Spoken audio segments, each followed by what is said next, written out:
Hello again and welcome. My name's Katie Williams and I haven't done one of these Let's Plays in a while. I've been a bit put off by the technical barrier of it, but I've decided to overcome that because I recently played this new game. This is Southbank Portrait, again by Ian MacLarty, who I have previously Let's Played another game of called Action Painting Pro. So this is his most recent game. This was designed during the Freeplay Independent Games Festival, which just took place in Melbourne, Australia. And I believe it was part of a game jam that responded to themes in some talks about diversity and multiculturalism, and I guess origins and stuff. And I guess that's why this game spoke so much to me. This is called Southbank Portrait, and it's named after a suburb of Melbourne called Southbank, which incidentally is just across the river from where I used to live in Melbourne. And yeah, so as you can see, I'm walking around. Basically, all the gameplay consists of just walking around, but things shift every now and then. So now the landscape is shifted. This is beautiful. This looks really Dear Esther-like, I think.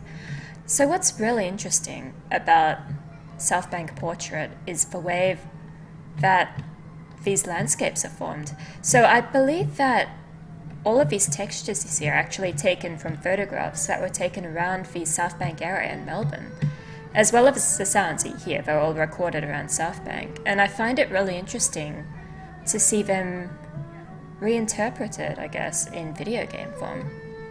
So in a way, a lot of this seems really familiar to me, but at the same time, it's been changed so much that it feels kind of alien as well.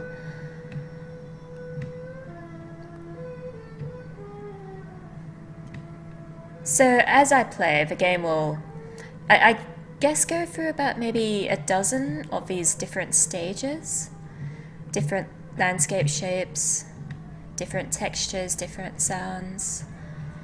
And after that, it just begins to loop again. It takes about 10 minutes. Here we go for another shift. Now this is eerie. If the last stage was Dear Esther, this is like very, I don't know, I feel like I'm walking along volcanic ground. It's a bit creepy. And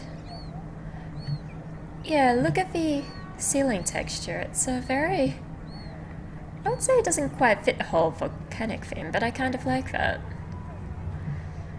So it's really interesting how Southbank Portrait's chosen to interpret these textures. Some of them you can tell what they are. For instance, looking at the ceiling, I think it's pretty clear that's, tree branches in the sky. But I wonder what's making up this volcanic sort of ground here. If you do download this game, Ian MacLarty has actually included all of the pictures which he took the textures from. So yeah, if you decide to give this a play and you take a look at those pictures afterwards, it's kind of cool trying to figure out which bits came from where. Alright, another change.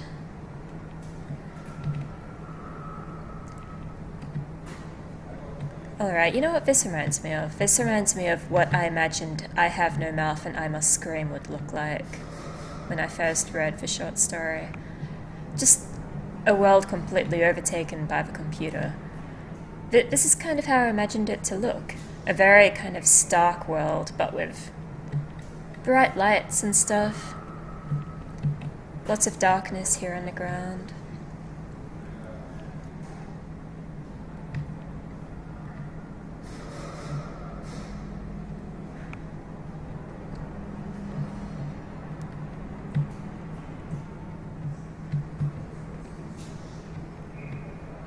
Kind of astounding to think this game was created in just a weekend, and I think the constantly shifting landscapes are very, I don't know, it's actually very Melbourne, if you ask me. I mean, Melbourne's constantly changing as a city, and I like that it's happening here as well. Oh man, okay, now we're at one of my favourite textures, so just climbing up to the top of this hill and looking down. I'm pretty sure this was taken from a photograph of donuts. Everybody loves donuts, so this makes me really happy. And it kind of results in a cute candy-coloured world. I'm not sure what the sky texture is, but it goes very well with the donut texture. So I find those red mountains in the background very intriguing, so let's move there.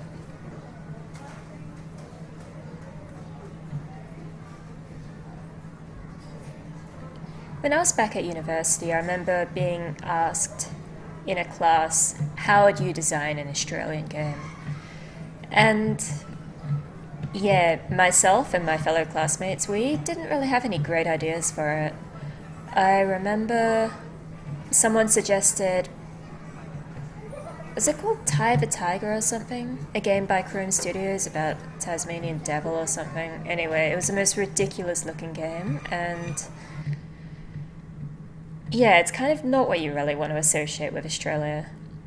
But this, I think, is a really cool reinterpretation of what Australia could be in a game, or what Melbourne, Southbank specifically, could be. So I've been in the United States now for about 6 months. I miss Melbourne a lot. I miss the coffee, I miss all my friends. I even miss the weird weather. I hear the weather's pretty weird and windy and stormy over there right now, and I kind of miss that. It's always perfect here in California. But it's kind of nice to, I guess, experience it again through this video game. I feel like this stage is another computer-y type world. I have no idea what these ground textures are.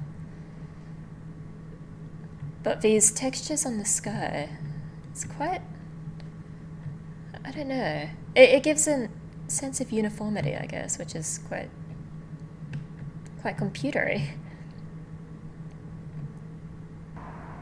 Alright, here's another change.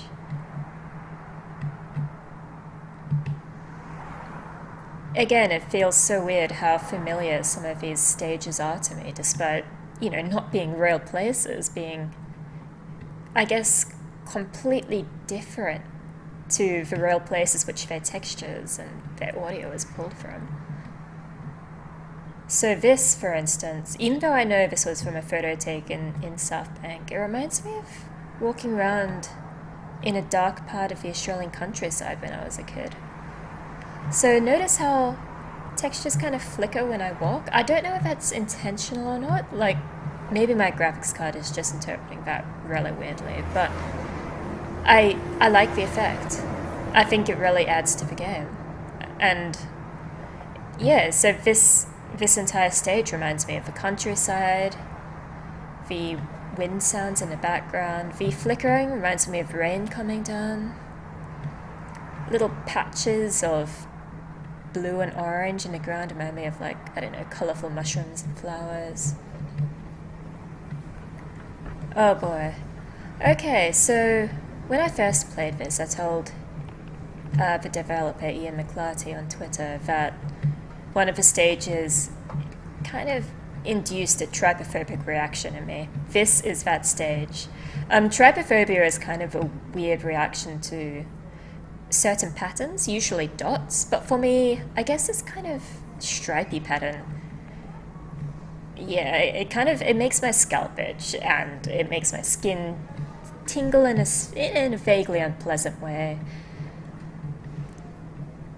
And Ian asked, should I be putting, a trypophobia trigger warning on this? I was like, no, I mean, yeah, trypophobia-inducing things freak me out, but this is actually my favorite stage. It's oddly beautiful, and I think the fact that it makes me squirm while walking through it is part of the experience.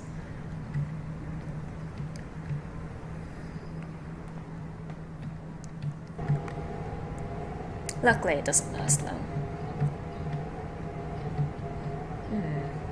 This reminds me again of that Dear Esther-esque stage, only with weird, colourful stalactite things hanging from the ceiling. Let's have a wander over there.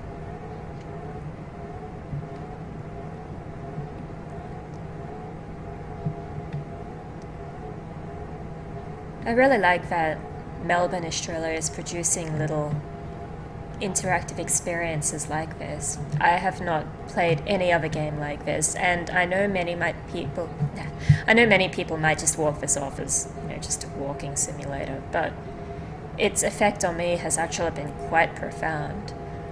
As I've mentioned, it's really weird how familiar all of this alien landscape is to me, on account of, having seen textures and heard sounds like this before. During some stages, I'm reminded of various scenes I've seen in Australia during my life, which is quite emotional, quite an emotional experience for me, given that I haven't been there in so long. And yeah, here's another trypophobic stage, also one of my favorites, possibly because it's kind of gross. I mean, all this stuff on the ground looks like teeth. Right? You can't unsee it. It's teeth. I'm not sure what the texture would have been to create that. Let's get up high and look down, maybe make more sense. Ugh. Oh god, all these teeth are just making my skin crawl.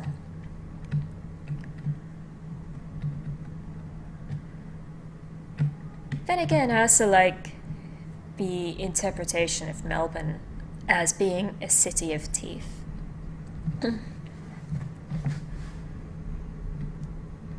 Let's walk around in a tooth valley. It's a great place for nightmares to come to life. Someone should do that.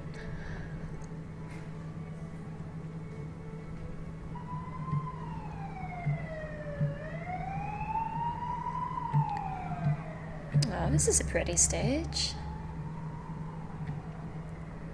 I like the candy colours and the way the ceiling's flickering as I move.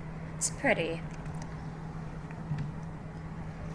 Alright, so I might actually leave this playthrough here. Eventually the textures will begin to loop around. The game technically doesn't have an end, but I would highly recommend you check this out. It's downloadable for free at Ian MacLarty's website. You can donate a little bit if you like, but yeah, that's just an option. This game is totally free, and I would actually be really curious to hear if non-Melburnians respond to it in a similar way that I did.